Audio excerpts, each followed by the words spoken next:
in terms of things that I think are most likely to affect the future of humanity, I think AI is probably the single biggest item in the near term that's likely to affect humanity. So it's very important that we have the advent of AI in a good way. That is something that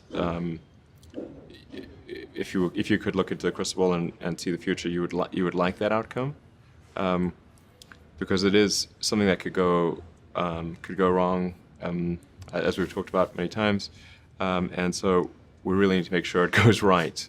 That's I think AI, working on AI and making sure it's a great future. That's the most important thing I think right now, the most pressing item. Speaking of really important problems, AI. So you have been outspoken about AI. Could you talk about what you think the positive future for AI looks like and how we get there? Okay, I mean, I do want to emphasize that this is not really something that I advocate, or this is not prescriptive. This is simply hopefully predictive. Because people sometimes say, oh, well, like this is something that I want to occur, instead of this is something I think that probably is the best of the available alternatives. The best of the available alternatives that I can come up with, and maybe somebody else can come up with a better approach or better outcome, is that we achieve democratization of AI technology, meaning that no one company or small set of individuals has control over advanced AI technology. I think that's very dangerous. It could also get stolen by somebody bad, like some evil dictator or country could send their intelligence agency to go steal it and gain control. It just becomes a very unstable situation, I think, if you've got any incredibly powerful AI.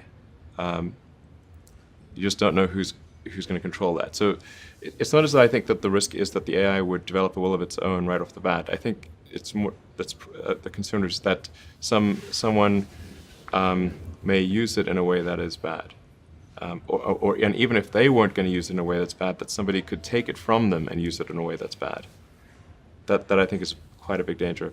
So I think we must have democratization of AI technology and make it widely available, and that's the reason that obviously Yumi and the rest of the team created OpenAI, was to help with the help spread out AI technology so it doesn't get concentrated in the hands of a few.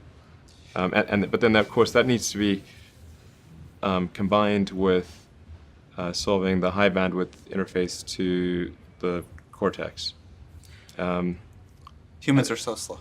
Humans are so slow. Yes, exactly. But we already have a situation in our brain where we've got the cortex and limbic system, and the limbic system is kind of that's the primitive brain. It's kind of like your instincts and whatnot, and then the cortex is the thinking upper part of the brain. Those two seem to work together quite well. Occasionally, your cortex and limbic system may disagree, but it generally works pretty well. Generally works pretty well, and it's like rare to find someone who I've not found someone who wishes to either get rid of their cortex or get rid of their limbic system. Very true. Yeah, that's unusual. So I think if we can effectively merge with AI by improving that the neural link between your cortex and your digital extension of yourself, which already, like I said, already exists, just has a bandwidth issue, and then effectively you become an AI human symbiote, and if that then is widespread with anyone who wants it can have it, then we solve the control problem as well. We don't have to worry about some sort of evil dictator AI, because kind of we are the AI collectively. That seems like the best outcome I can think of. So you've seen other companies in their early days that start small and get really successful. Hope I know we're asking this on camera, but how do you think OpenAI is going as a 6-month-old company? It seems to be going pretty well. I think we've got a really talented group at OpenAI, and it seems like it. Yeah, really talented team, and they're working hard. OpenAI is structured as, say, a 501c3 nonprofit, but many nonprofits do not have a sense of urgency. It's fine; they don't have to have a sense of urgency, but OpenAI does. Because I think people really believe in the mission. I think it's important, and it's about minimizing the risk of existential harm in the future.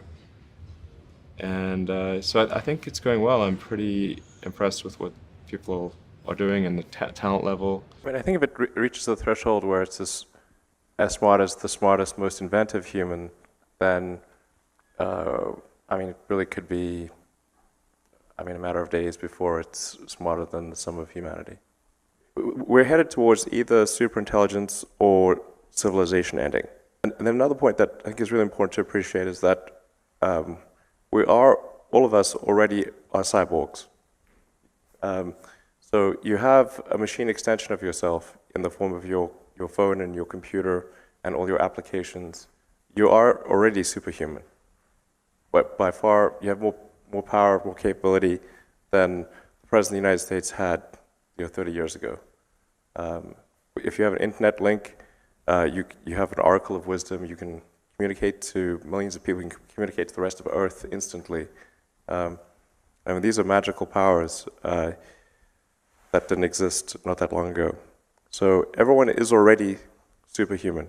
It is the biggest risk that we face as a civilization is artificial intelligence. And so, to a group of leaders, what would you advise that how should we be addressing something that's such a large landscape and yet obviously so important? I think that one of the roles of government is to ensure the public good, and to that dangers to the public are addressed. So that hence the regulatory thing. I think the first order of business would be to try to learn as much as possible. To understand the nature of the issues, to look closely at the progress that is being made and the remarkable achievements of artificial intelligence. I mean, last year, Go, which is quite a difficult game to beat, that people thought would never be beaten with by a computer, that a computer would either never beat the best human player or that it was 20 years away. And last year, AlphaGo, which was done by DeepMind, which is a kind of a Google subsidiary, absolutely crushed the world's best player. And now it can play at the top 50 simultaneously and crush them all. So, just like that pace of progress is remarkable. And you can see more and more coming out. I think the robotics, you can see robots that can learn to walk from nothing, within hours, like way faster than any biological being. But the thing that's most dangerous is, and it's the hardest to kind of wrap, kind of get your arms around because it's not a physical thing, is kind of a deep intelligence in the network. He said, well, what harm could a deep intelligence in the network do? So, well, it could start a war by doing fake news and spoofing email accounts and fake press releases, and just by manipulating information. The pen is mightier than the sword. I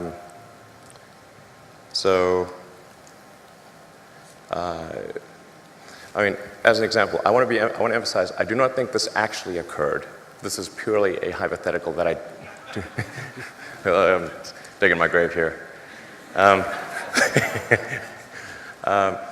there was that second Malaysian airliner that was shot down on the Ukrainian-Russian border, and that really amplified tensions between Russia and the EU in a massive way. Well, let's say if you had an AI that was where the AI's goal was to maximize the value of a portfolio of stocks, One of the ways to maximize value would be to go long on defense, short on consumer, start a war. And then how could it do that? Well, hack into the Malaysian Airlines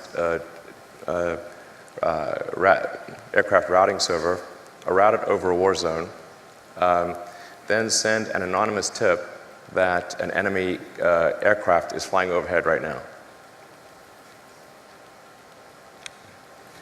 Let's go to Governor Ducey, and then we'll have, after Governor Ducey, we'll finish our gubernatorial questions, and then 2 questions, and quick questions, or 1 audience question, and then we'll be done. We're running short on time. Governor Ducey. Thanks, Elon. I really enjoyed your comments today. And as someone who has spent a lot of time in his administration trying to reduce and eliminate regulations, I was surprised by your suggestion to bring regulations before we know exactly what we're dealing with AI. And I've heard the example used, if I were to come up with a colorless, odorless, tasteless gas that was explosive, people would say, well, you have to ban that, and then we'd have no natural gas. So you've given some of these examples of how AI can be an existential threat, but I still don't understand as policymakers what type of regulations beyond slow down, which typically policymakers don't get in front of entrepreneurs or innovators. Well, I think the first order of business would be to gain insight. Right now, the government does not even have insight. And I think the right order of business would be to stand up a regulatory agency, initial goal, gain insight into the status of AI activity, make sure the situation is understood. Once it is, then put regulations in place to ensure public safety. That's it.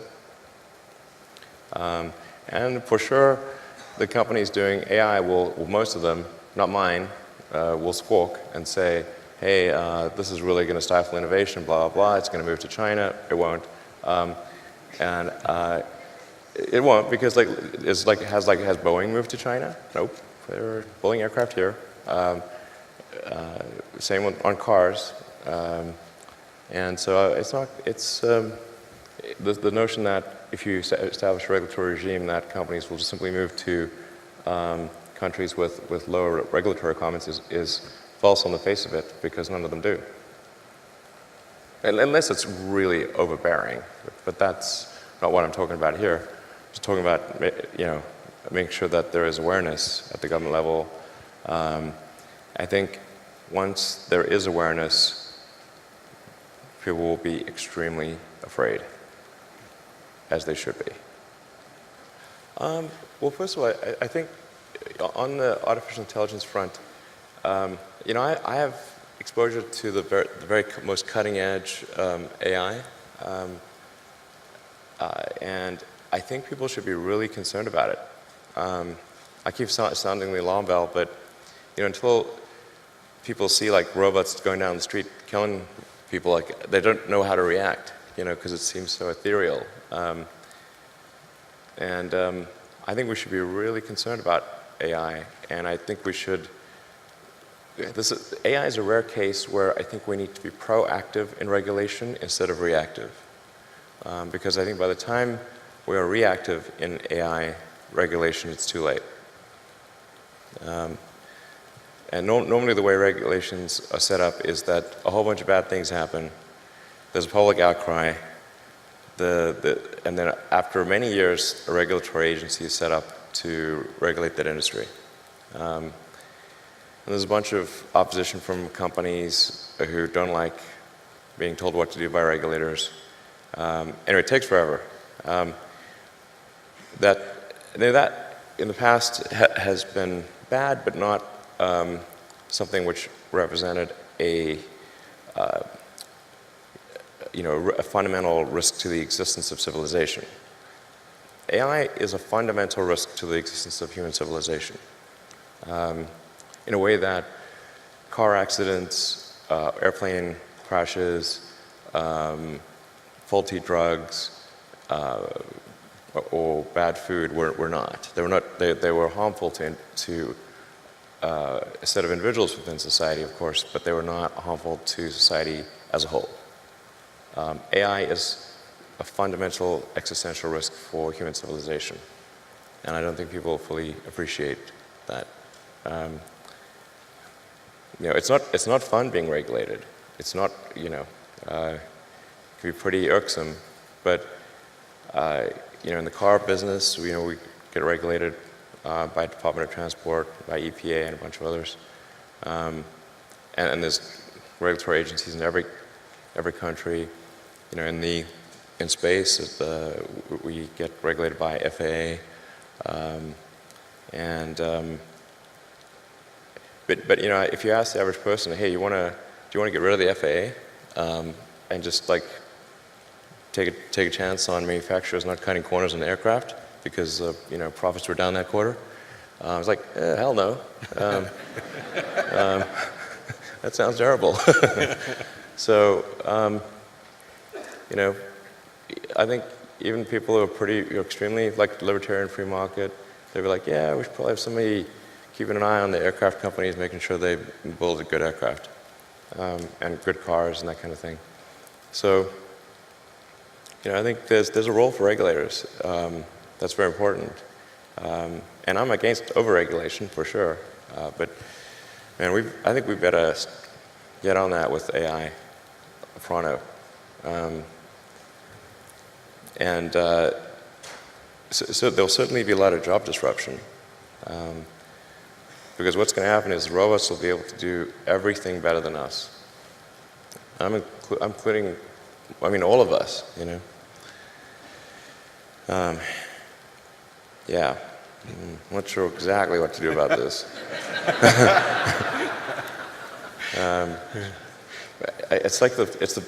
This is really like the scariest problem to me, I'll tell you. So I really think we need government regulation here, just because this is, ensuring the public good is served. Because you've got companies that are racing, that they kind of have to race to build AI, or they're going to be made uncompetitive. Essentially, if your competitor is racing to build AI and you don't, they will crush you. So then you're like, we don't want to be crushed. So, I guess we need to build it too. That's where you need the regulators to come in and say, hey guys, you all need to really, just pause and make sure this is safe. And like when it's cool and and the regulators are convinced that it's safe to proceed, then you can go. But otherwise, slow down. But you kind of need the regulators to do that for all the teams in the game.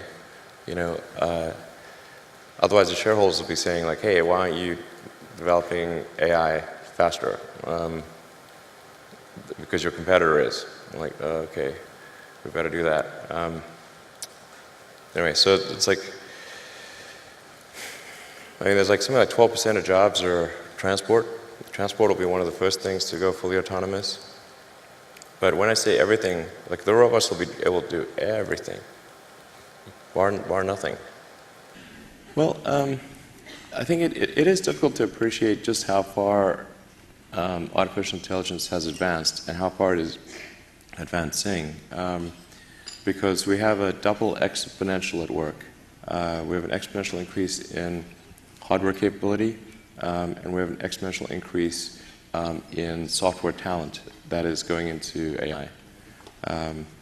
So whenever you have a double exponential, it's very difficult to predict. People's predictions are almost always going to be too conservative in terms of thinking it'll be further out than it is. You start to see things like, I don't know if you've seen like the videos where you can sort of really quite accurately video simulate someone and put words in their mouth that they never spoke. You just Google this, it's really pretty amazing. And then they had something called a generative adversarial network, had two of them compete with one another to make the most convincing video. So one would generate the video, and then the other one would identify where it looked fake, and then the other one would fix that, and I'd go back and forth to the point where you couldn't tell which one was the real video, which one was the fake one.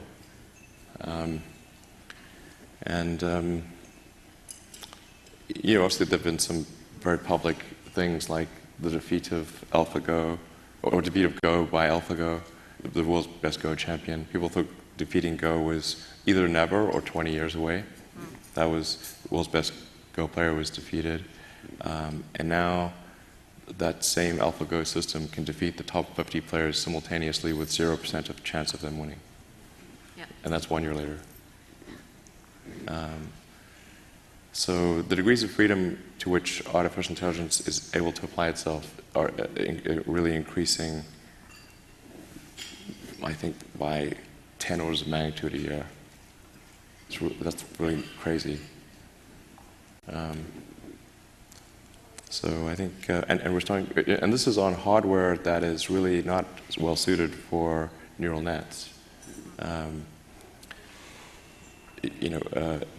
Like a GPU is maybe an order of magnitude better than a CPU, but a chip that is designed optimally for neural nets is an order of magnitude better than a GPU. And that is, there are a whole bunch of neural net optimized chips coming out either late this year or next year. So I think we should. I think the part of the role of government is to make sure the public is safe, like to take care of public safety issues. And I think the right move is to establish some government regulatory agency, which at first is just there to gain insight. So it's not about like shooting from the hip and just putting in rules before anyone knows anything. But you've got to set up the agency. It's got to gain insight. Once that insight is gained, then start applying rules and regulations.